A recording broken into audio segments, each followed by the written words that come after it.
Now we finished the video with Japan. Japan, they gotta get something, right? And it's not all premium. So we're gonna start off with the J1N1 Mod 11. This is a battle rating 2.0 Tier 1 heavy fighter. When I first took off with it, it immediately reminded me of an early Ki-45. Like a prototype Ki-45. That's what it looks like, it's what it handles like. It's even got a rear gun back there. As far as maneuverability, it's quite agile. You know, it's only a battle rating 2.0, but it's remarkably agile. Its guns are really good. You don't get much ammunition for the 20mm, and yes, you actually get a 20mm cannon at battle rating 2.0. What kind of craziness is this? You only get 60 rounds, but hey, it's something.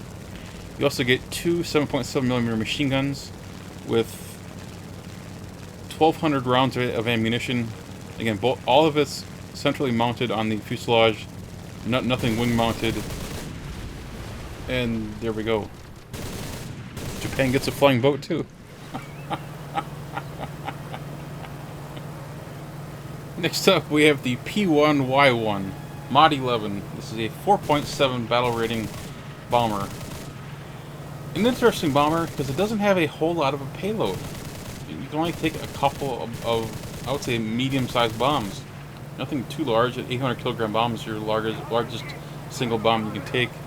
You can take a torpedo if you want. As far as defensive armament goes, there's not a whole heck of a lot. You got one guy in the front and one in the back. Yeah, you got a 20mm in the front. See right there. You can actually gun that yourself, like so. Yeah, it's just a 120mm in the front and back. Not great, but hey, it's a 20mm cannon. I mean, what more could you ask for? Well, I suppose you guys were two, right? That's just getting greedy. It would be cool to get a guy with that front gun. You know, get someone going head on with you. But odds are you're gonna get lit up on fire because the wings on this thing are full of fuel tanks, unfortunately. So survivability is not good. And speaking of bad survivability, what is it with me and Japanese aircraft tonight? I think we did more damage to my own plane than I did to that ship. And lastly, ladies and gentlemen, we bring you to the conclusion of the video. The Ki-87. What the heck is this thing? Well, this is a premium Japanese aircraft, battle rating 6.0. As for the price, no one knows yet, because this is not something you can buy with Golden Eagles. This is something you have to buy on the War Thunder store, and of course the War Thunder store does not have this up for sale yet. So, if I was the guessing man, I would say it's going to be in the area of $40, 40 US dollars, 40 pounds, whatever you want to, whatever you want to go by. And yeah, did you notice that? They swing inwards. They actually tilt in. I think that's pretty darn cool for landing gear. You don't see that often. Usually it's just straight up and in. But yeah, the Ki-87 is a very powerful plane. I flew it out for a few minutes. I didn't do thorough testing because I already had some information thanks to the developers. VSN put up an aircraft data sheet on this, and I did some comparisons to another plane that's quite powerful. Excuse me, that's the Sea Fury from the British tech tree. Climb rate is very similar. The virage time or turn time is very similar. One of the areas that the Ki-87 excels over the Sea Fury is the dive rate. The Ki-87's structure is it's much more sound. It's able to push all the way up to 880 kilometers per hour indicated airspeed before it decides to come apart. Whereas the Sea Fury rips at 787, so that's almost 100 kilometers an hour difference. And we all know the Sea Fury is pretty darn good. You know, I admit the Sea Fury is not as good as the historical model, but for what it is, it's a really good plane. As for whether or not the Ki-87 is needed for the Japanese tech tree, I would say that it is.